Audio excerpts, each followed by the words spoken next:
Les gars, c'est Louvard, j'espère que vous portez bien. Et aujourd'hui, ce matin, il fait encore nuit sa mère, 5h45. Parce qu'aujourd'hui, départ pour Nice. Et tu vas venir avec moi dans ce petit voyage encore une fois. Ah ouais, qu'est-ce que tu vas foutre à Nice encore? Tu viens de rentrer de Thaïlande, tu repars déjà? Oui, j'y vais 2 jours, enfin même quasiment 1 jour et demi en fait. Là, pour vous dire, il est tellement tôt les gars, que je me lève à l'heure où il y a les éboueurs frère. Force à eux les gars.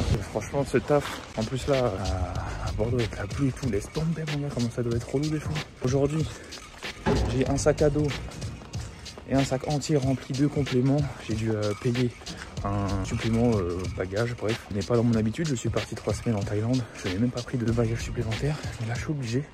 Donc je vais vous expliquer un peu tout ça en détail. Mais dans un premier temps on démarre ça comme si c'était un petit vlog. Vous allez vite comprendre, ça va être riche en émotions, séance d'entraînement, shooting. Je suis soufflé. Les gars, on arrive enfin à l'aéroport. J'ai passé la sécurité. Je vous dis pas la galère que ça a été. Avec un sac de sport rempli de compléments. Genre évidemment j'ai vite payé. Ça passe tout le temps, mais à chaque fois on me pose les mêmes questions. On va vérifier si ça se fermait bien.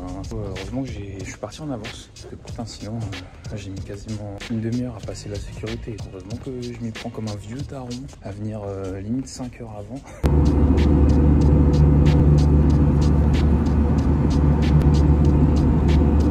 Salut les amis, je viens d'arriver dans la chambre à Nice. Elle est franchement stylée. Ça fait une petite quinzaine de minutes que je suis arrivé. Je me suis pris une petite douche et tout. Là, je vais aller graille, mais d'abord, je te montre un petit peu à quoi ça ressemble. Franchement, la pièce, elle est honnête. Là, il y a des petites toilettes. J'ai déjà acheté une énorme bûche de Noël. Le caca est cuit.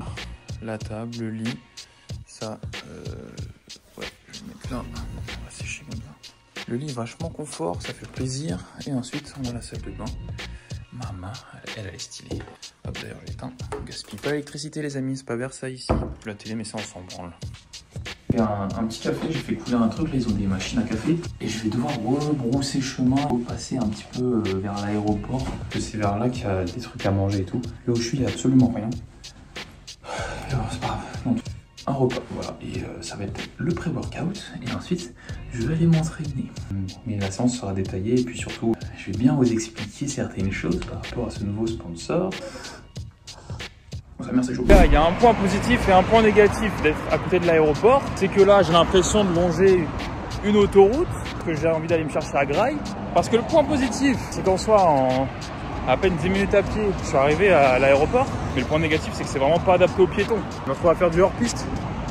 J'ai même pas ma première étoile. Il y a des voitures partout, gros. Il y a plus de pistes cyclables que d'endroits où traverser et de passages piétons, genre.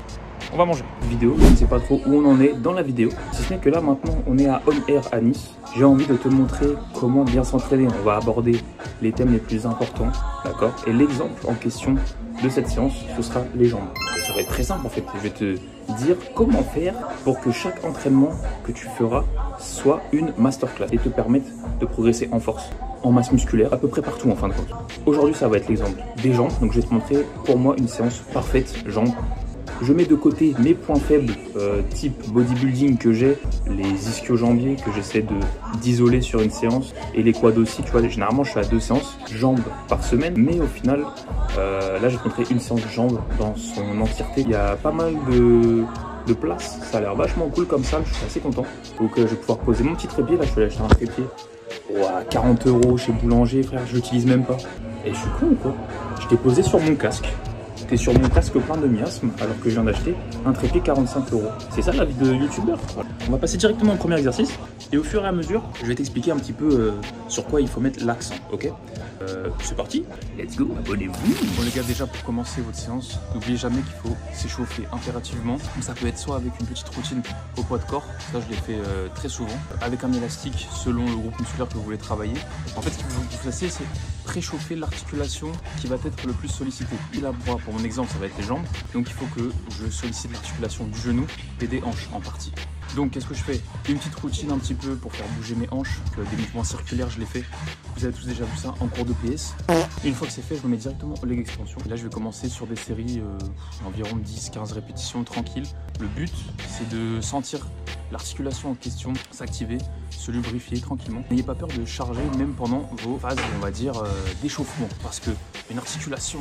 C'est la charge et c'est la tension liée à cette charge qui va faire qu'elle se lubrifie et qu'elle s'échauffe. Ne pensez pas que c'est en faisant des petits talons en fait, c'est tout qu'on échauffe une articulation. Loin de là, c'est vraiment la contrainte qui va venir l'échauffer parce qu'elle va s'adapter.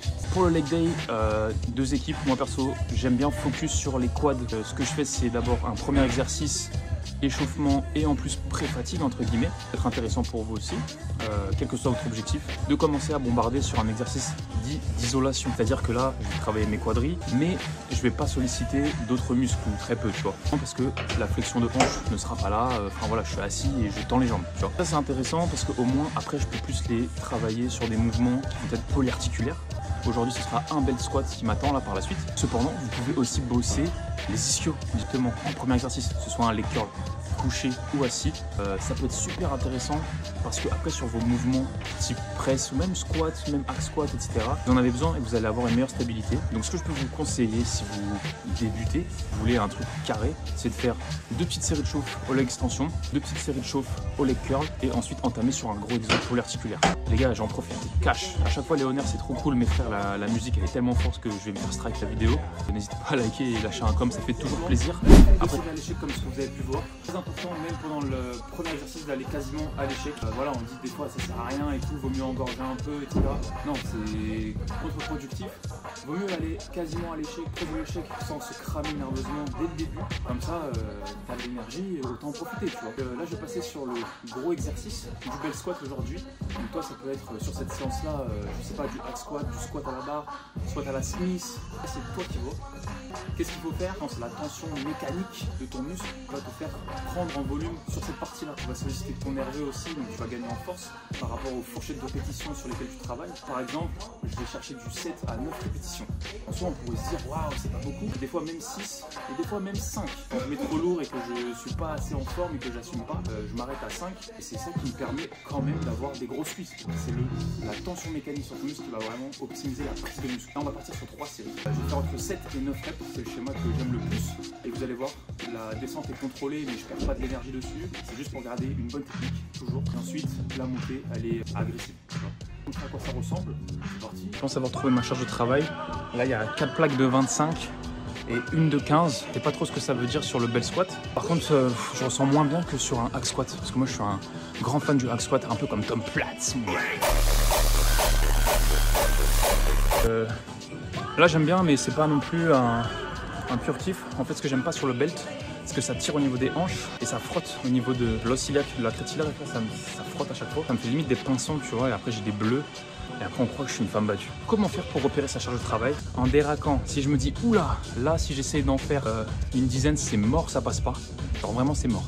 Bah, je me dis que c'est ma charge pour 7-8. Par exemple, la charge que j'ai mis avant de rajouter les 15, je suis allé jusqu'à 5, 6, je pouvais aller facilement jusqu'à 10. Du coup, je m'arrête. Je vais pas jusqu'à 10 parce que sinon je me crame pour rien. Ok, faut garder le nerveux au maximum au début de la séance pour mettre le plus lourd possible avec la technique la plus propre possible et faire un truc le plus stylé possible. Plus c'est lourd, plus c'est propre, mieux c'est. Ok, là ça fait très exactement une douzaine de minutes qu'on est arrivé. Donc vous avez vu, j'ai eu le temps de faire ma petite routine hanche, un exercice isolation à l'échec.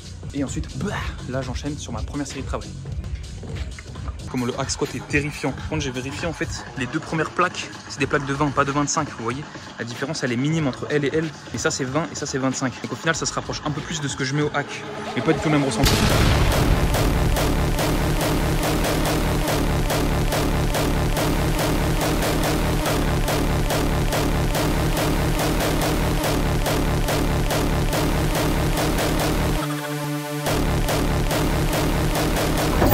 Concernant le repos, sur les exercices comme ça très lourds, très nerveux, je mets un chrono sur 3 minutes. À partir des 3 minutes, si j'ai encore palpitant, je vais jusqu'à 3,40, un truc comme ça.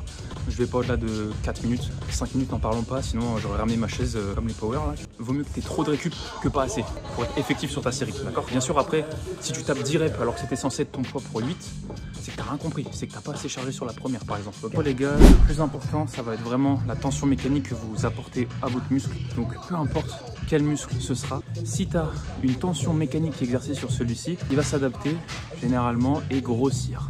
Cette tension, il faut qu'elle soit répétée plusieurs fois. C'est pas une fois tu vas à la salle et tu deviens énorme. Sinon, moi j'aurais arrêté depuis bien longtemps, tu vois. Ça n'empêche que le plus important c'est ça. Donc tu peux aussi bien travailler sur du 5 répétitions que sur 12-15. Tu vas avoir majoritairement le même impact sur ton muscle. Ça devient limite péjoratif maintenant de dire contrôler. On sait très bien que retenir l'excentrique sur 10 secondes, bah, ça met surtout plus de tension dans les tendons, etc. Donc c'est pas forcément optimal. Par contre, si tu fais des mouvements, surtout au début, tu fais n'importe quoi et que t'as pas la technique, que tu n'engages pas les bons muscles, etc. Parce que c'est ça en fait. Pourquoi est-ce qu'on dit qu'il faut avoir un mouvement propre et contrôlé? Généralement, c'est pour pouvoir absorber là où il faut la tension mécanique justement, ok? Très important, essayez de garder le même schéma dans votre tête. Moi, ce que j'aime faire, c'est 3 secondes descente et maintien en bas compris, ok? 1, 2, 3 et je remonte. Je fonctionne quasiment comme ça sur tous mes exercices. Ça me permet de traquer une répétition parfaite. Parce que comment faire après pour garder cette tension mécanique au fur et à mesure de tes entraînements? Il va falloir que tu augmentes tes poids, augmenter tes charges. Ton muscle se sera adapté. Donc pour ça, il faut bien que tu aies des repères, notamment sur le temps que tu utilises pour faire une répétition. C'est pour ça que moi, j'essaie de traquer au maximum et d'avoir des repères qui soient sous forme de tempo. Il faut que je garde un repère et ça me permet de progresser. Aujourd'hui, pour le coup, je n'ai aucun repère parce que le bel squat, j'en fais jamais, j'en ai pas dans ma salle. Mais c'est pas grave, on va faire 3 séries à l'échec, c'est ça le plus important. Plus tu te rapproches de l'échec technique, généralement l'échec technique arrive avant l'échec musculaire. Moi, je te conseille de t'arrêter à l'échec technique. Ta technique se dégrade, même si le muscle en a peut-être encore un peu, tu as des risques de te blesser. Bien sûr, je te parle pas performance, je te parle long terme. D'accord? C'est deux objectifs différents. On va favoriser l'échec musculaire et technique, mais il faut privilégier la technique avant le musculaire parce que généralement, c'est d'abord la technique qui lâche avant les muscles. Bon, ta technique va se dégrader au fur et à mesure de tes répétitions. L'échec musculaire, c'est la déchirure, les gars. Qu'on se le dise. Les gens qui me disent je suis à l'échec musculaire. Non, t'es pas à l'échec musculaire.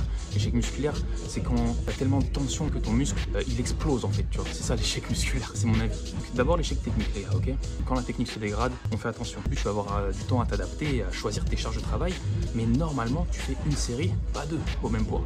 Tu es obligé de diminuer un petit peu ton poids parce que nerveusement, tu vas être un peu cramé et musculairement, tu vas commencer à aussi taper fort, ok?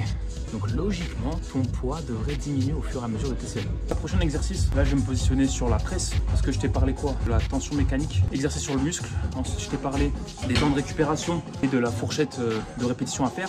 Mais comment faire une bonne répétition? C'est ça aussi la question. J'aurais dû commencer par ça peut-être. Un muscle, il est entre deux articulations et pour contracter ce muscle, exemple, je veux contrôler mon biceps, c'est épaule, avant-bras en gros. Donc il faut que je ramène l'avant-bras vers mon épaule et je contracte le biceps. Quadriceps, là je suis en train de les faire. Genou, hanche. Ce qu'il faut faire, avoir une flexion de genou et une flexion de hanche. C'est aussi simple que ça. Ça demande un petit peu d'anatomie. Je ne vais pas te faire tout le détail de comment fonctionne, comment optimiser tel ou tel muscle. Donc maintenant que tu sais ça, c'est simple. Tu vas optimiser tous tes placements en prenant ça en compte. Là tu fais les jambes, quadriceps, quelle articulation, genou, hanche. Voilà, il faut que ça se plie, il faut que ça étire le muscle et que ça contracte. Donc c'est pour ça que je vais te montrer comment je me place sur la presse inclinée là. Tu vas voir, tu vas kiffer, ça défonce. Et donc là, comme je me suis bien fumé au nerveux et en général sur un exercice polyarticulaire, là je passe plus sur quelque chose d'assisté, même s'il reste quand même polyarticulaire, parce que polyarticulaire c'est deux articulations. Donc là, genou, hanche, on est bon. Mais par contre, il y a moins le problème de stabilité en termes de gainage au niveau du dos, etc. Là, je suis posé sur un siège, donc je place ça un peu plus comme un exo de semi-isolation, ok? Ça me permet de bien me fumer et quand même d'avoir une grosse intensité. Donc là, pareil, je vais faire 2 à 3 séries et là, je vais faire entre 8 et 10 reps, mais pareil, à l'échec, comme un gros porc et puis ce sera tout. Et ensuite, on passera sur de l'isolation pure et ce sera terminé. Voilà, en fait, c'est ça qu'il faut, c'est intensité, une dose de fou dans l'entraînement.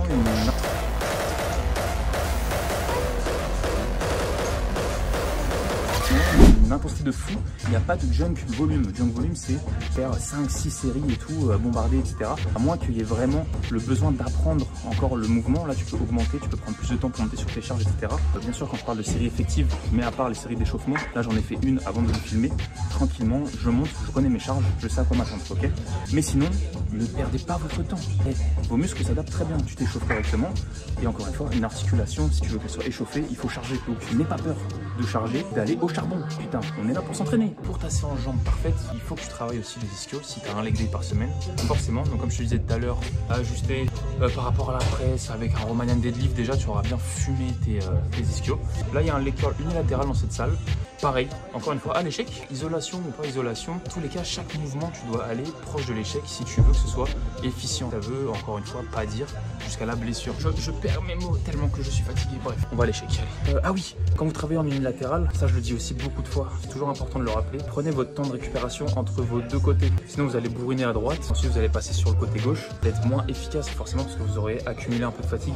Et moi, je commence toujours par le côté plus faible, donc ma jambe gauche, parce que moi, ma jambe d'appui, c'est la jambe droite. Je suis gaucher quand je joue au foot. Du coup, ma jambe d'appui, la jambe droite, est plus forte. Donc c'est pour ça que je commence par le leg curl avec la jambe gauche.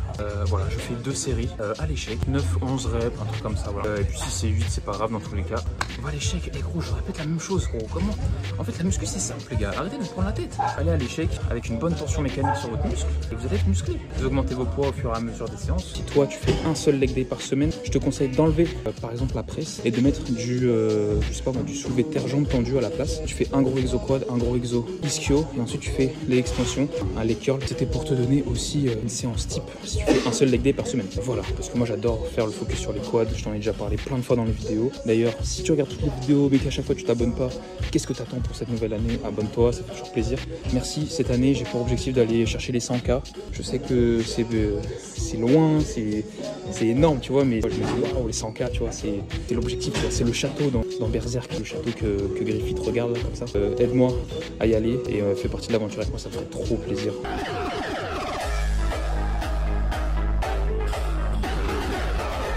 Bon les gars, avec tout ça, j'ai carrément oublié de prendre la suite du vlog. Je m'en excuse, donc la séance jambes c'est terminé, c'était incroyable. J'espère que ça pourra t'aider à avoir un petit exemple si tu en as besoin, si tu débutes ou pas, parce que ça fait jamais de mal de rappeler certaines choses, hein, comme on dit. Mais en fait, je m'excuse parce que à la base, ce vlog devait être très immersif par rapport à l'annonce de mon nouveau sponsor.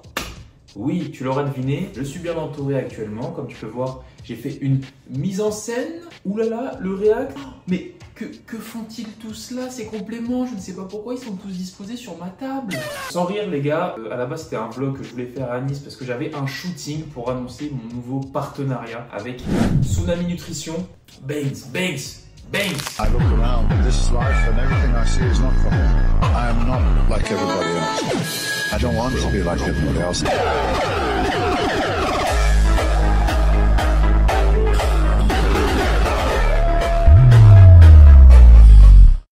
Donc c'est mon nouveau sponsor pour cette nouvelle année 2025, je suis très content. Donc c'est une marque italienne qui arrive en France, elle a pour objectif de faire un raz-de-marée. J'aime bien être transparent avec vous, vous le savez. Et c'est vrai que la partie sponsor est aussi super intéressante parce que c'est grâce à vous qui regardez mes vidéos que je peux avoir ce genre de sponsor sans les vues. Voilà, quelle marque voudrait s'associer à un créateur de contenu? Voilà. J'avais envie que tu aies un rapide aperçu de la gamme de produits qu'il y a et c'est en partie pour ça que j'ai décidé de rejoindre Tsunami. La diversité est folle, la qualité est au rendez-vous. L'objectif ultime de Tsunami là, c'est de faire top 1 France. Qu'est-ce qu'il y a maintenant? Qu'est-ce qu'il y a? Les Italiens vont faire Mamma mia. Si tu veux obtenir moins 15% sur ta commande et en même temps me soutenir, moi, créateur de contenu, je t'encourage à utiliser mon code LOUVAR15 sur le site. Donc tu auras moins 15% directement sur ta commande et ça me soutiendra énormément car je prends une commission sur chacune des ventes avec le code que tu utiliseras. Si ça t'intéresse, bien entendu. Donc je te remercie du fond du cœur. N'hésite pas à me faire un retour sur ce que tu auras commandé, à m'identifier en story si tu commandes. Et puis si tu as des questions par rapport à ça, n'hésite même pas à me DM ou à me parler ici directement en commentaire. Je répondrai volontiers à tes questions. Et sinon, par message privé sur Instagram, Coach Louvard, ou sur TikTok, ou sur la fourchette aussi, si tu veux, tu me DM, il n'y a aucun problème, je réponds. Donc là, petit aperçu, je te montre un peu ma première commande avec mes indispensables et ce que j'ai mis en place, ce que j'ai pris là pour commencer l'année. L'AOE Isolate, ça c'est clair, clairement, elle tue, goût Raffaello, ils appellent ça Rafi. Là par exemple, j'ai des oméga 3, système nerveux, etc., récupération, pour le cerveau aussi, parce que nous les go muscu, voilà. Le ZMA, donc zinc, magnésium, ici, avant d'aller dormir, production de testo, meilleure récupération, congestion aussi, avec le magnésium, etc. C'est aussi un anti-stress très puissant. La L-carnitine, parce que moi, en ce moment, je suis en léger déficit calorique et je veux virer du gras, du coup, L-carnitine aussi. Je reprends avant l'entraînement.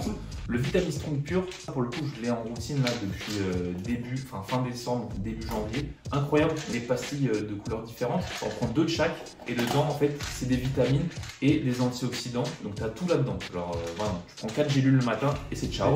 L'articole pur, donc c'est pour les articulations, clairement du collagène. Les goûts citron, ils passent super bien. Ça me change la vie. Je vous avoue que le collagène nature, j'avais beaucoup de mal. Là, avec l'arôme citron, c'est nickel. De la farine de riz, enfin rice meal, oui, il est catégorisé comme farine de riz.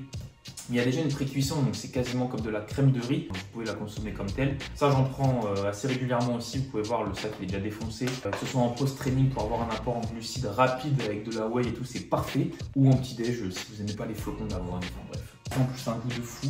Choco Bounty, le frérot, il régale. En parlant de goût, un truc qui change aussi la vie d'un go muscu, bodybuilder, ce que tu veux, les Tasty Drop Zero. Donc ça, c'est des arômes, ça permet de donner un petit côté sucré à tes préparations. Donc si tu as du mal, même dans le fromage blanc ou quoi, si tu veux pas rajouter de sucre, tu mets un petit truc de Tasty Drops et ça tue sa mère. J'ai chocolat blanc et noisette. Noisette avec la whey chocolat, c'est un pur banger, on dirait du Nutella vraiment. Les vitamines plus, ça j'en prends le matin, elles sont en sachet celles-ci. Ça me permet de boire plus d'eau, même si j'ai déjà suffisamment de vitamines avec ça. Des fois j'alterne, donc tu vois, c'est pour te montrer aussi que si t'aimes pas trop prendre des cachets parce que t'as du mal à avaler, hein, si t'aimes pas trop prendre des cachets ou ça te saoule, t'as aussi la solution ici en sachet, en poudre. Le goût est super bon, donc des fois j'alterne. La créatine, le complément indispensable, 300 grammes par jour, la pure, parfaite quoi. Parfaite, en plus là c'était une édition limitée goût pêche. Super bonne. Le pré-workout, mec, je vais péter mon crâne. Ok, ça faisait 6 mois que j'étais au Total War. De Barjo, je faisais des doubles scoops à ne plus en finir. Enfin, il n'y avait que le pot que je finissais de fou. Le tsunami, là, mec. Je te jure, c'est vrai. J'ai des témoins. J'ai déjà fait goûter à des gens. Je voulais vraiment un retour constructif là-dessus. Il me tabasse la tête. Franchement mec, vas-y, fais-moi confiance, essaye-le, tu verras, il est fou, vraiment. Ouais, ils font des bars aussi qui sont super cool. Au début, moi aussi, je suis un peu réticent avec les bars, je trouve ça un peu nul. Et c'est vrai que celle-ci, elle dépanne vachement, parce qu'il y a 200 calories, il y a 26 grammes de prot dedans, et il y a 0 sucre. En vrai, ça passe bien, elles ont un bon goût. Tout ça pour te dire que j'espère que cette vidéo t'aura fait plaisir. 2025 nous appartient, les amis. On va faire du sale, road 100K, road to le plus gros physique jamais affiché. Road tout, les gars, tout. On va essayer de maxer toutes les stats dans nos vies. Les gars, je vous envoie que du love. Tenez-vous prêts. Ça va bombarder, mon gars. Hello VAR15 sur Tsunami Nutrition. Peace.